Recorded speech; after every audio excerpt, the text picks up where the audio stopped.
Afinal de contas, viver na lei e viver no Espírito são contraditórios? Eu tenho vivido na lei ou tenho vivido no Espírito? Vamos falar um pouquinho sobre isso na palavra de hoje.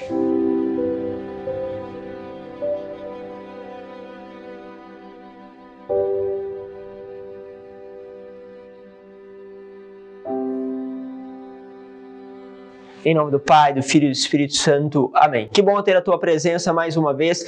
Vamos juntos nesse itinerário espiritual com a palavra de Deus. Hoje quero pegar com vocês a palavra que está na carta de São Paulo aos Coríntios, a segunda carta, capítulo 3, versículo 4 ao 11. Diz assim: Irmãos, é por Cristo que temos tal confiança perante Deus, não porque sejamos capazes por nós mesmos de ter algum pensamento como de nós mesmos, mas essa nossa capacidade vem de Deus. Ou seja, eu não sou suficiente, eu preciso de ajuda, eu tenho um Deus que me dá capacidade para poder realizar as coisas. Lembra de ontem, onde eu falava isso? Se você é convidado, então perceba que Deus está te convidando. Mas eu não tenho dom, não tenho capacidade. Deixe que Deus faça brilhar a luz dele. Por isso, em muitas das coisas que Deus nos faz brilhar, muitas das vezes está ali algo que a gente aparentemente não esperava, não imaginava que Deus fosse nos convidar, porque aparentemente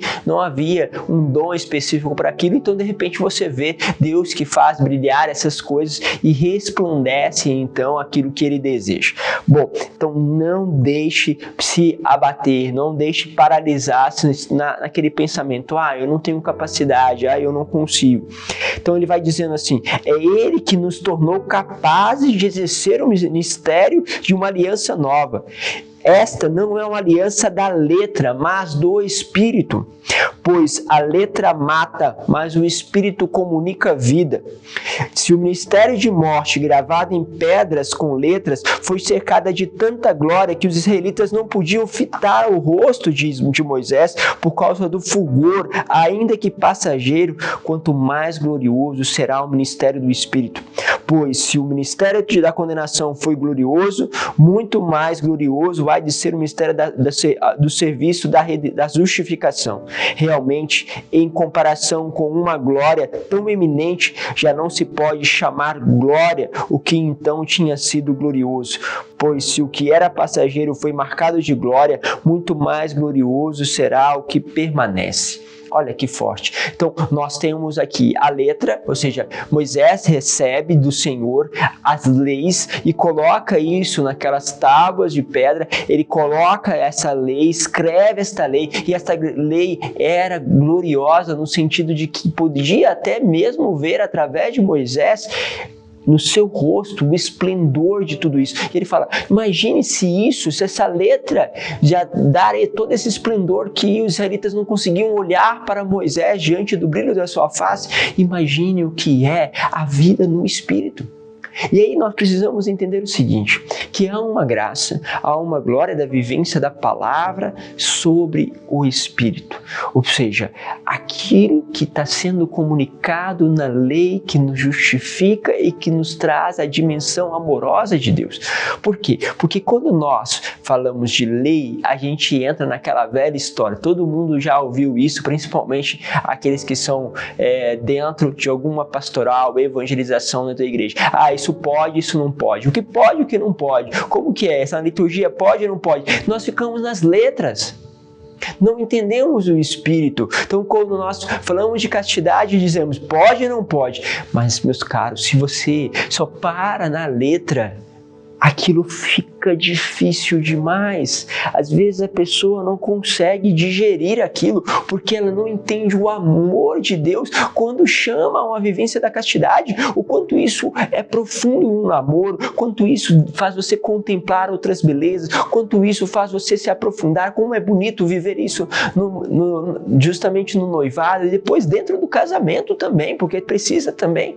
E aí você começa a perceber a beleza de tudo isso. E alguns dizem: padre, como eu nunca percebi isso, como isso muda a minha vida, como mudou o meu relacionamento, como mudou justamente aquilo que eu pensava antes. Mas você precisou viver sobre uma dimensão do Espírito. Porque o Espírito, meus caros, não tira a regra, não abole a regra. O Espírito vivifica. Ele dá sentido mais profundo, ele traz a beleza. E quando nós vemos Cristo, nós vemos um homem cuja vivência da palavra faz brilhar, se encanta. As pessoas olham para aquilo e ficam deslumbradas. Por isso, é preciso entender a dinâmica de viver sobre a ótica do Espírito e não somente no pode ou não pode. Pode, sim, vivermos segundo o Espírito e o Espírito não contradiz a letra. Quero repetir com você. O Espírito não contradiz a letra. O Espírito não faz você viver uma vida medíocre.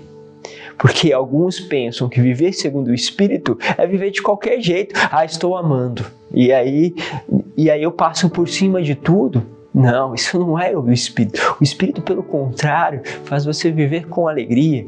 Transforma a tua face naquilo que antes parecia pesado em graça, em glória, porque manifesta a força de Deus. Por isso perceba, se aquilo que você faz tem verdadeiro Espírito, verdadeiro sentido, e se você fica somente no pode ou não pode, o quanto às vezes você está vivendo só segundo a letra, e às vezes, quantas vezes, por sinal, é usado somente a letra para condenar. Quantos pegam a palavra de Deus para condenar, simplesmente pela regra, mas esquece do Espírito. E aí, em vez de trazermos a pessoa pelo brilho e a graça de vivência do Espírito, que faz viver justamente a letra, acabamos afastando as pessoas. Abrace, leve o Espírito, e o Espírito conduzirá a viver na radicalidade o que a letra pede. Deus vos abençoe, Pai, Filho e Espírito Santo. Amém.